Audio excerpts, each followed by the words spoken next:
Yes nkwaniriza kade kano oli otya gwe na following Fali TV ogine nkwebaza negamba nti wakola kyamanyi okubanga wa subscribinga nonyiga ne kade ekifaananyi kyolingira ku screen yo kifaananyi bakitambuza wali ku social media mbu ekyomuzzukulu wa Sudiru ajukira mutabani wa Sudiru bambi yafiira mu kabenje gye buvuddeko emabega emmotoka yonna yasaana n'okumugyamu bakuŋŋaanya magumba ne baaba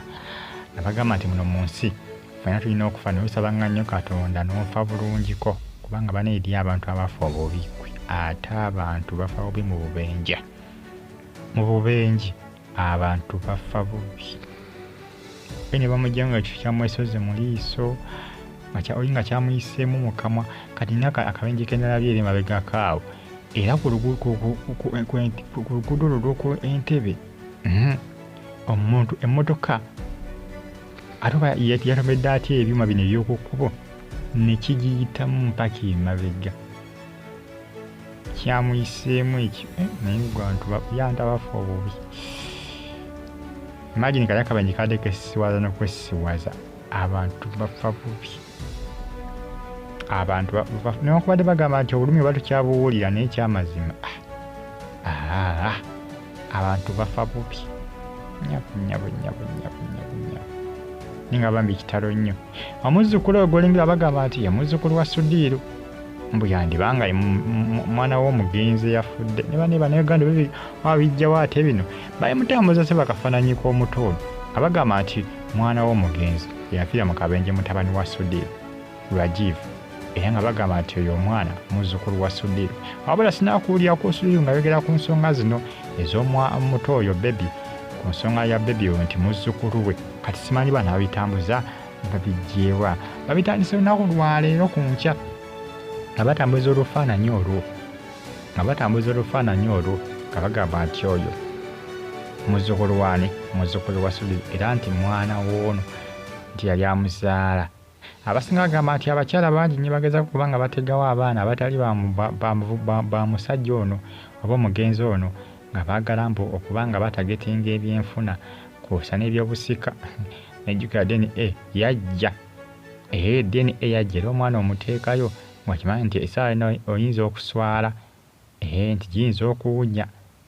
kubanga oluusi muyinza otesigana ne mugamba nti bwe kizuuka nga si wa family ogenda mukomera bwe kizuuka nga wa family tugenda kuwa ebintu naawe obiggwennyalwe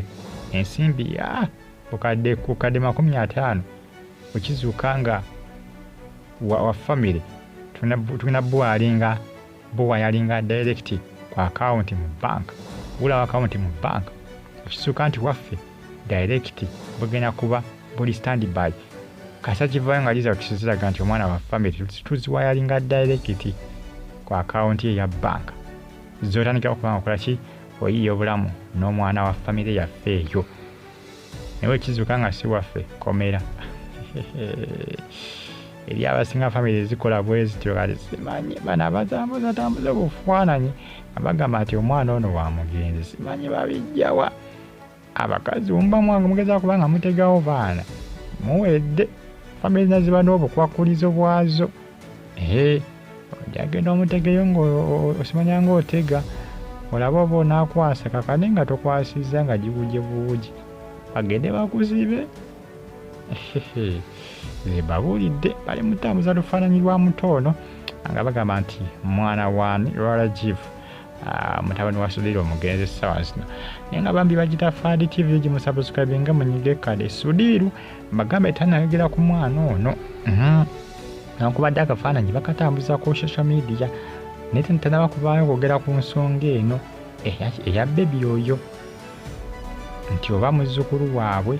oba nedda tanayogera ku nsonga eno naye nga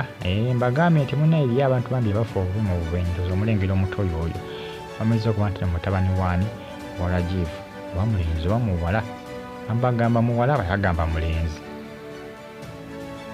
bw'anaabanga wuwe tujja kuba tumanya n'ekikula ky'omwana ekituufu kubanga simanyi abatambuza bufaananyi babugyewo bufaananyi buno simanyi bajje bufaananyi bunene ate nkokubanga babushiyalinga n'obutambuza ku mitimbagano ku social media babushiyalinga okufaako obufi nenga bambi rest in peace Rajiv kitalo nnyo. Badde nkyabagamba nti abantu bafa bubi mu bubenje muno. Banne akabenje kali kankuba enchikwe akoye ekima gwe kyayita mu motoka ekima kyayita mu motoka nkigukiramu emabega naye kyamuyitamu bino ebima bibateeka ku mabbali g'enguudo bino emotoka bitomere motoka kuzitomera nisikoma okwo nisaga olusi mbiwonko oba olusi mu ntobazi oba olusi mu mazzi oba olusi mu migga naye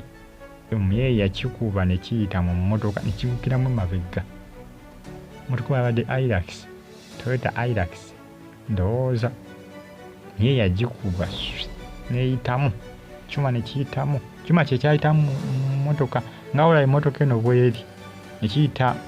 mu bwe kiti kigukira eri emmanju eri endabirwamu gy'olengera eri emmanju ekyo kyagukiramu. Eri obubenje obutukonogane obubenje bwa ddala buli mu reality naye nga lwa ddala onoosi oba olaba nnyo firimu otera kulaba mu firimu naye nga gigira firimu biba edited nga babikuttemu olwo obubenje nga bwa ddala. Zanya gwe n'okuzanya gwe ate bye bazanya mu firimu oluusi obubenje bubaayo nga bwa ddala. Emmotoka zimanyi okugwa nga bwe zigwa mu firimu ne zeefuula ne zikwata omuliro. Mwalaba jjo juzi wano eyakutte omuliro ebadde emmotoka ki eyakutte omuliro mulyoka mufiira yona omuvubuka si mweyafiidde n'okufiira ono omu mweyafiidde n'okufiira ono mutabani wa Sudiri nekwata omuliro tubeera mu firimu ng'egudde neyefuula nekwata ennaali buno byadde mu reality nenga bambi ekitalo nnyo kya mutabani wa Sudiri. Omuzzukulu yesimanyi omuzzukulu bawa ddala bazi bayinza kuba babala bya bugagga nga babala byanfuna babala maali naye abakazi ku byenfuna tebatudde ebulungi mwera